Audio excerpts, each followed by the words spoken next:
राधे कृष्णा। आज के वीडियो में मैं लेकर आई हूँ रविवार व्रत कथा, जो बड़े ही ध्यान से सुनिएगा। तो चलिए शुरू करते हैं रविवार की पौराणिक कथा।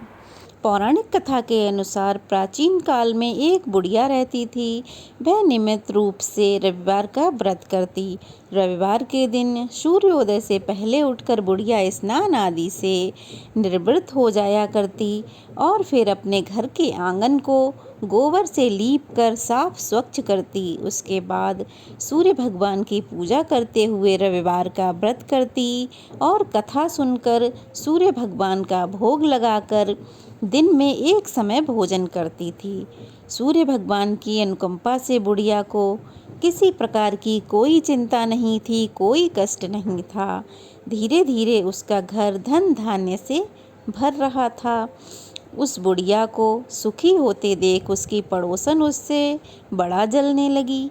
बुढ़िया ने कोई गाय नहीं पाल रखी थी, अतः वह अपनी पड़ोसन के आंगन में बंधी गाय का गोबर लाती थी अपने आंगन को लीपने के लिए।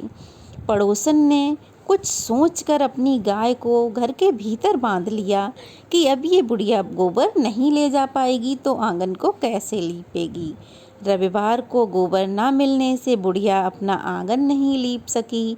आंगन ना लीप पाने के कारण उस बुढ़िया ने सूर्य भगवान का भोग नहीं लगाया और उस दिन स्वयं भी भोजन नहीं किया। सूर्यास्त होने पर बुढ़िया भूखी प्यासी ही सो गई। प्रातःकाल हुआ। सूर्योदय से पूर्व उस बुढ़िया की आंख खुली तो वह अपने घर के आंगन में क्या देखती है कि एक सुंदर गाय और बछड़ा उसके आंगन में बंधा है। यह सब देखकर बुढ़िया बहुत हैरान हो गई। गाय को आंगन में बांधकर उसने जल्दी से उसे चारा खिलाया। पड़ोसन ने उस बुढ़िया के आंगन में बंधी सुंदर गाय और बछड़े को देखा तो वह उससे और अधिक जलने लगी। तभी गाय ने सोने का गोबर किया। गोबर को देखते ही अब तो क्या था कि पड़ोसन की आंखें फटी की फटी रह गईं। पड़ोसन ने उस बुढ़िया को आसपास ना पाकर तुरंत ही दौड़ कर गई और वह गोबर उठा लाई और अपने घर जो गाय बंधी थी उस गाय का गोबर वहाँ पर रख आई। सोने के गोबर से पड़ोसन कुछ ही दिनों में बहुत धनवान हो गई।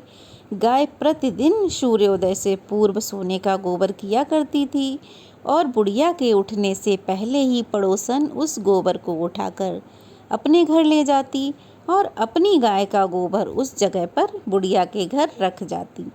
बहुत दिनों तक बुढ़िया को सोने के गोबर के बारे में कुछ पता ही नहीं चला। बुढ़िया पहले की तरह ही हर रविवार भगवान सूर्यदेव का व्रत करती रही और कथा सुनती रही। लेकिन सूर्य भगवान को जब पड़ोसन की चालाकी का पता चला तो उन्होंने एक दिन तेज आंधी चलाई। आंधी का प्रकोप देखकर बुढ़िया माई ने गाय को अपने घर के भीतर बांध दिया। सुबह उठकर बुढ़िया ने सोने का गोबर देखा तो उसे बहुत आश्चर्य हुआ। उस दिन से बुढ़िया गाय को अपने घर के भीतर ही बांधने लगी। सोने के गोबर से बुढ़िया कुछ ही दिनों में धनी हो गई, माला माल हो गई। उस बुढ़िया के धनी होने से पड़ोसन बुरी तरह से जल भुनकर राख हो गई। पड़ोसन दौड़ के राजा के पास गई और सोने का गोबर देने वाली गाय के बारे में बताया। राजा ने तुरंत अपने सैनिक बुढ़िया के घर भेजे और गाय को लाने का आदेश दिया।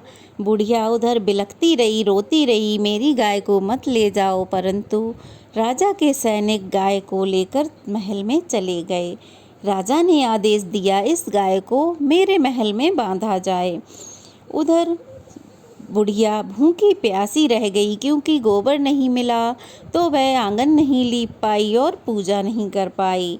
तो बुढ़िया भूखी प्यासी ही प्रार्थना करते करते सो गई। उधर जब राजा सुबह अपने महल में उठे तो क्या देखते हैं कि पूरे घर में गोबर की बदबू ही बदबू फैली पड़ी है और पूरे महल में गोबर ही गोबर है।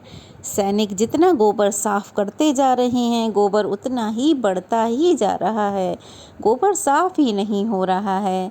तब राजा ने उस बुढ़िया को बुलवाया और उससे इस सब के बारे में पूछा तो बुढ़िया ने सूर्यदेव की कृपा के बारे में बताया। राजा ने तुरंत ही गाय को बुढ़िया को वापस लौटा दिया। तभी क्या देखता है कि उसके महल से गोबर अपने आप ही साफ होने लगता है।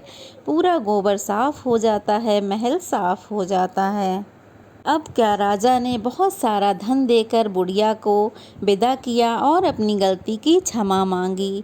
उधर राजा ने तुरंत ही पड़ोसन को बुलवाया और उसकी दुष्टता के लिए उसे दंड दिया।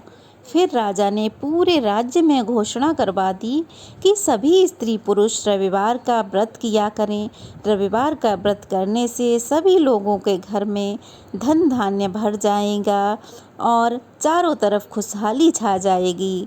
अब तो राजा के राज्य में सभी लोग रविवार का व्रत करने लगे और सभी के घर में सुख समृद्धि छा गई। सभी स्त्री पुरुष अपना अपना जीवन सुखमय यापन करने लगे। अब तो किसी को कोई कष्ट नहीं था, सबके शारीरिक कष्ट भी दूर हो गए थे। राजा के राज्य में अब कोई दुखी नहीं था। बोलो सूर्यदेव की जय। यह थी सूर्यदेव के व्रत की कथा। कैसी लगी कमेंट बॉक्स में अवश्य बताएं और प्लीज़ चैनल को सब्सक्राइब करें, वीडियो को लाइक करें और शेयर करें। बेल आइकन को प्रेस करना बिल्कुल भी ना भूलें। तो चलिए फिर मिलते हैं, तब तक के लिए राधे कृष्णा।